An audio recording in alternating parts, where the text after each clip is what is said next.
नमस्कार, आप देख रहे हैं गुड न्यूज इंडिया। खबर यूपी के सुल्तानपुर से, जहां संपत्ति की लालच में इंसानियत हुई शर्मसार।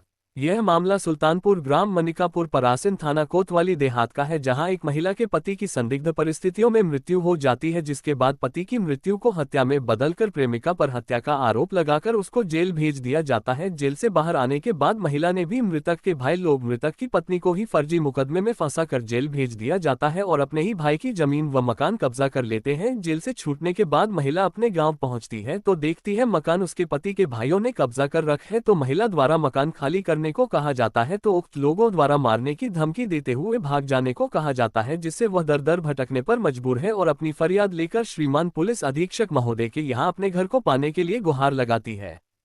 मुझे कर दिया, फिर उसी लिए जो है हमको फर्जी मामले में फंसा के उन्हीं की हत्या के केस में हमको फंसा के जेल भिजवा दिया। और जब हम जेल चले गए तब उसके बाद जब हमने आके देखा तो हमारे घर का जितना भी सामान था A to Z, यहाँ तक पीस से लेके बेड, सिंगारदान, वॉशिंग मशीन, मतलब सब भी सारा सामान उन्होंने हमारे घर का लूट लिया, कपड़ा तक लूट लिया। अब घर में ताला लगा लिया। इस समय हम बाहर बाहर भटक रहे हैं, हमारे पास कहीं रहने की भी जगह नहीं है। एक भी ऐसा नहीं कि कहाँ हम जाए, दर बदर भटक रहे हैं। आपने कोई अपील की थी अपनी तरफ से, कोई आपकी तरफ से? हाँ, हमारी भी तरफ से केस दर्ज हुआ, क्योंकि हस्बैंड के खत्म होने के बाद पहले इन लोगों ने केस दर्ज करा दिया 20 तारीख को, 20/1/2023 को। फिर हम उस समय अचेत अवस्था में थे क्योंकि हमारे पति एक्सपायर हो गए थे।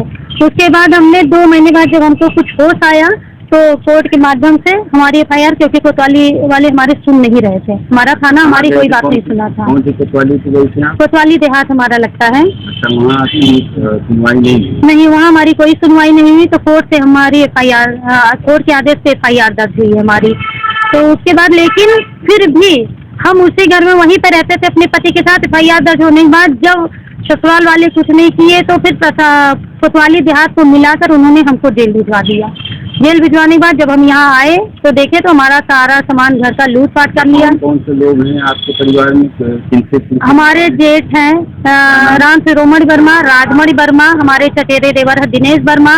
हमारी ननंदें भी हमको परेशान करती हैं, हमारी सास भी बहुत ज़्यादा तो नहीं कुछ बोलती, उनके बारे में नहीं बोलेंगे, लेकिन ये कि हमारी ननद और हमारे जेठ मिलके हमें बहुत टॉर्चर किए, मेंटली, इकोनॉमिकली जितना उनसे बन पड़ रहा है, क्योंकि उनके पास धन बल, बाहुबल, राजनीति सब कुछ है उनके पास।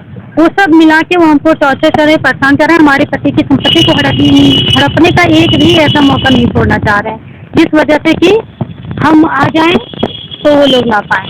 उसके बाद फिर है कि आज हम इसलिए आए हैं क्योंकि हमारा घर चला गया है, हमारे पास पहनने के कपड़े तक के लिए नहीं है, खाना बनाने के लिए गैस चूल्हा तक नहीं है। हमें बस साधन से खाने पे हम गए थे, लेकिन खाने मेरे कोई सुनवाई नहीं हो रही है। बोल रहे हैं कि ये सब मेरा काम नहीं है। कौन कह रहा था? कोतवाली देहात में हम गए थे, बोले कि उसमें हम क्या कर सकते हैं। फिर हम जो है SP साहब के आए, एप्लीकेशन लेके आए कि जो है हमें हमारा घर दिलाया जाए, रहने की एक छत दिया जाए। जब कानून का जो फैसला होगा तो बाद में हमें प्रशासन से, कानून से हमें उम्मीद है, अगर हमें न्याय मिलेगा तो वहीं से मिलेगा, क्योंकि हमारे ससुराल वाले बहुत ही ज़्यादा, हमसे बहुत ज़्यादा पावरफुल हैं, पैसे वाले हैं इस गाँव में। हम एक अकेली महिला हैं, हमारे आगे पीछे कोई नहीं है। हमने इंटरकास्ट लव मैरिज की थी, इस वजह से हमारा कोई साथ नहीं दे रहा है। अगर यहाँ से जैसे कोई आपको संतोषजनक मतलब न्याय नहीं मिलेगा तो आप आगे और क्या? अगर हमें यहाँ से न्याय नहीं मिलता है कोर्ट तक जाएंगे, आगे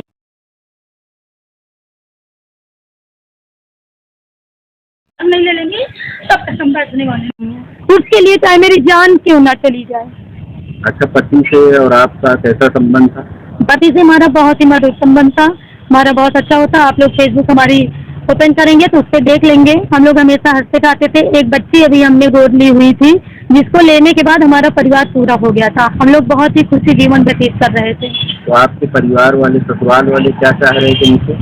ससुराल वाले ये चाह रहे थे कि जो भी, जब हमने बच्चा नहीं गोद लिया था तो ये था कि जितनी संपत्ति है सब हम जेठ के नाम हो जाए, जेठ या जेठ के बच्चों के नाम हो जाए, क्योंकि 2 ही लोग हो, क्या करोगे अकेले, उनका यही कहना था। तो वो लोग लेना चाह रहे थे जितनी भी संपत्ति। उसको पहले जब हमारे हस्बैंड जीवित थे उसी समय वो उनको कहते थे कि ये मकान हमको हमारे नाम कर दो, हमारे बच्चों के नाम कर दो।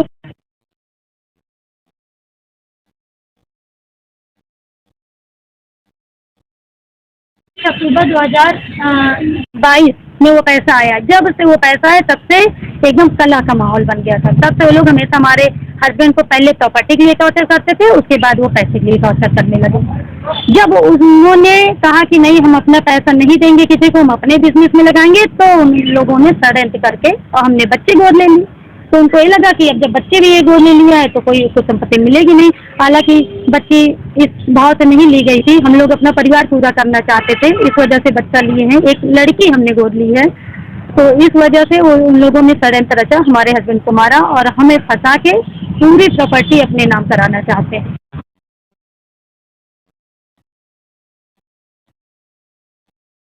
और जब हमने दरवाजा खटखटाया, अंदर ताला जब नहीं देखा, दरवाजे की धक्का दिया तो वो लोग का एक लोग उसमें से कोई निकले, उनको हम नहीं पहचान रहे थे, निकले। उसके बाद हमने पूछा भैया आप कौन, तो बोले कि ये वाले हैं।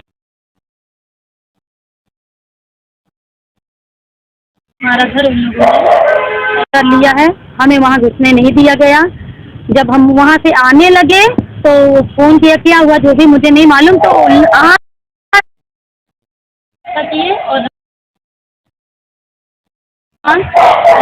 लोग थे, क्या धमकी दे रहे थे आपको? दे रहे थे कि आप जो है यहाँ पे दोबारा मत आना, नहीं तो तुमको जो है जान से मार देंगे, उल्टा सीधा केस करा के फंसा के तुमको जेल में डलवा देंगे फिर से, इसलिए जो यहाँ दोबारा आना नहीं। और हम अकेली महिला हैं, हमारे आगे पीछे कोई है नहीं, इसलिए शासन से और आप आम जनता से सबसे अपील करना चाहते हैं कि कोई मेरा सपोर्ट करे, शासन कानून न्याय का साथ दे, क्योंकि मेरे पास सारे प्रूफ है कि हमारे हस्बैंड का संबंध अच्छा था, सारे हमारे विवाह के सारे कागज हैं, मैरिज सर्टिफिकेट, आधार कार्ड है, राशन कार्ड, जो भी जरूरी दस्तावेज होते हैं सारे हैं।